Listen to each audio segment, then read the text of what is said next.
the survivors and then the ones who have walked through this journey, we need those stories more than ever. Why? Because the way you break dehumanization is to humanize. You need story. We need to see what the consequences are to our actions. Because I can tell you that every time we do a retreat, we bring in, they don't know we're doing it. We sneak them in. It's kind of, well, it's almost sneaky, but we do a whole day in there about the whole sexualized culture and pornography and all that. So we have the several women who have gone through our retreats and stuff with pursuing the hidden heart. And so we have one woman in particular. Her name is Brittany, and she comes and speaks for all of my conferences and my groups. And anyhow, she comes in and she sits down in the group, and then she tells her story. And there's not a dry eye. I mean, not a dry eye in that place. The guys are just broken. Why? Because they're confronted with reality. There's a human being sitting there. That could be their daughter. That could be their sister. That could be their mom. That woman represents so many different things by putting a face to it, by having a story behind it. It changes everything. And so then when she's done sharing, because we have a core value that no one shares vulnerable stuff and stays uncovered. Uncovers mean we affirm. We thank the people for what they brought. We make sure that they know that what they brought wasn't bad or terrible or risky or too vulnerable. So when she got done sharing, I said, so now men, I want you to respond to her. Holy smokes. Everybody's sitting there for a minute thinking who's going to be the first one. But then men starts talking. And all of the men are weeping. Literally, I'm not kidding you. These are big old strong dudes. Looked like they could tear you apart in one blink of the eye. And they're here, they're pouring their hearts out. They're responding to her. And there's tears on both ends. And they want to know if they can give her a hug or she wants to, and she says she can tell them yes or no. It's up to her. Anyhow, they end up, it's just this big hug fest, but a tear fest and all of that. And what happens is that this is such an important piece.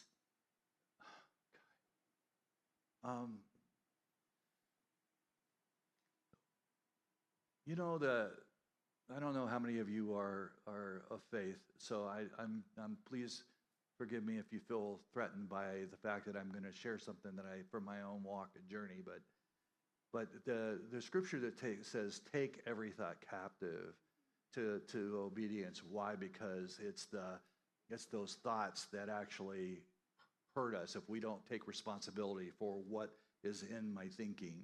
If it's toxic, if it's unhealthy, if it's destructive, you don't just let that sit, because that's a seed. And if that seed plants, it's going to produce something. So the idea of taking responsibility for your thoughts. And then there was the one I read, Romans 2, where it talks about that you're transformed by the what? The renewing of your mind. So if you think about the renewing piece, and in this room, I don't see any pictures. I just see, painting and stuff. But in most places, you'll have pictures and decorations and different things on the wall. So think about that in life. How many pictures, if it's a man who's been consuming porn since 12, how many pictures are in the hallway of the mind? Too many. And every time, that person never has to ever consume again. Those pictures come up just like that. And that they can draw from those imagery, they can draw from that imagery, and they can, get high on that imagery all over again. So to renew this, to change this, to stop the thinking so it doesn't go that direction anymore, there's a renewal process.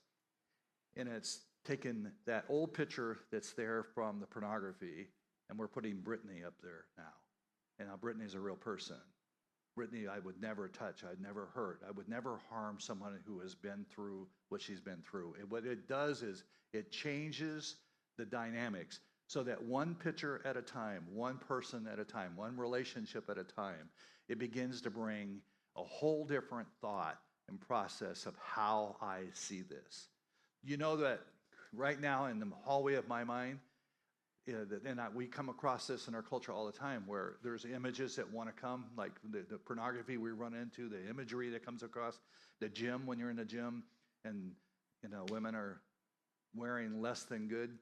And the idea is, how do you deal with that? Well, because I have my whole hallway is so full of what this does, I'm not even going to entertain that, because that is a person, that's a human being, that is not a piece of meat. And don't get caught in that, because I have my mind's full of what is true and real about that. But one by one, I take down and I put something back in its place. So that's relational health here.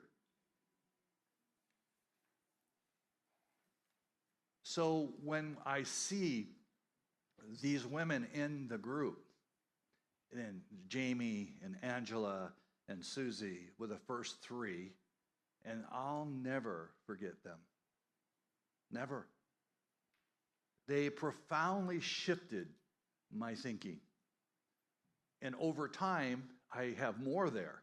Every story I hear gets another one here. It's such an important piece to recovery and healing and change to have the real stories, to have humanity brought to the conversation. Because in pornography, you can do anything to anyone without any consequences, and they call it erotic and sexual and fun and men's entertainment, another language. And the reality is we have no sense of what those actions are costing.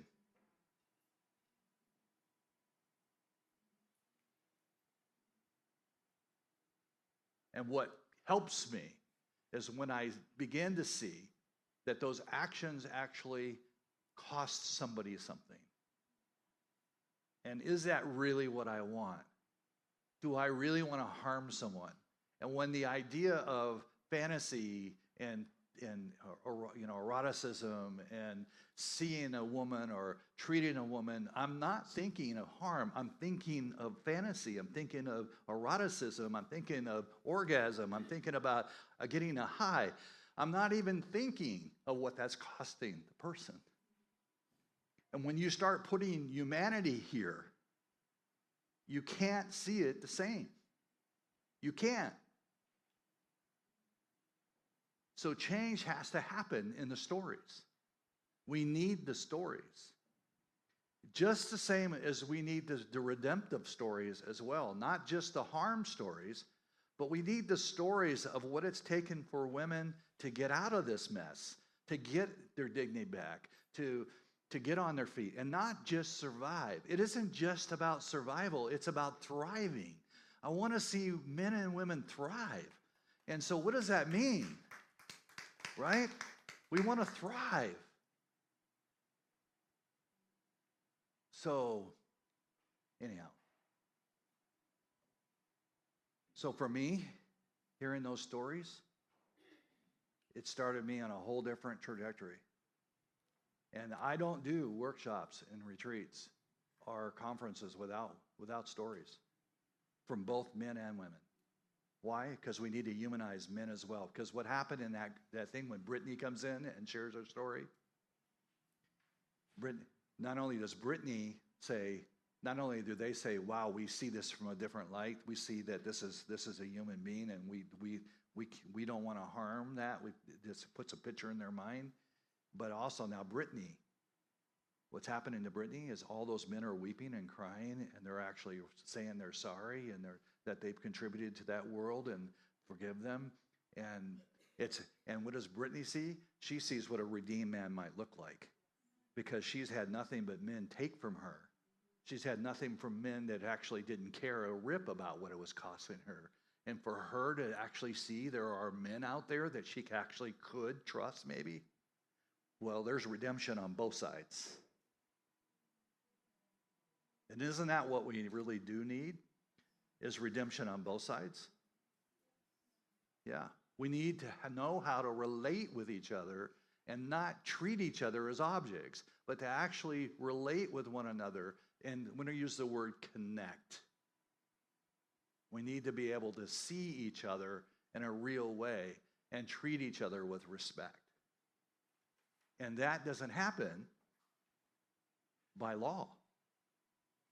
It's going to happen in the healthy relationships and healing and change. Is this getting, am I communicating this good? Are you hearing it? Okay. What I want back, I want dignity for the men and the women. Which is even bigger, is what I'm going to say now.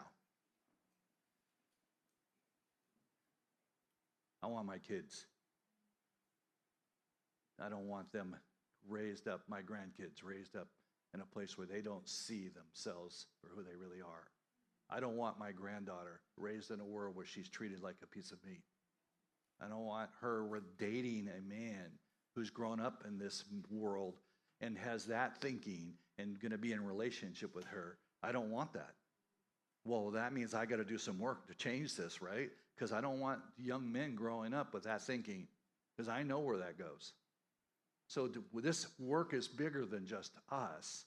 It's working with the youth. That's why I bring youth to my retreats. That's why we talk to youth in an honest way. And you think you might be overexposing them? If they got real with you, they'd be overexposing you. They know things I've never even thought of. And the truth is that they need a safe space to talk about it without punishment, without shaming, because they don't even know how to put language to with some of the stuff they're going through and what they're being exposed to. And so the idea here is, I want to see this I want to leave a legacy that actually breaks the generational crap that we've all been handed.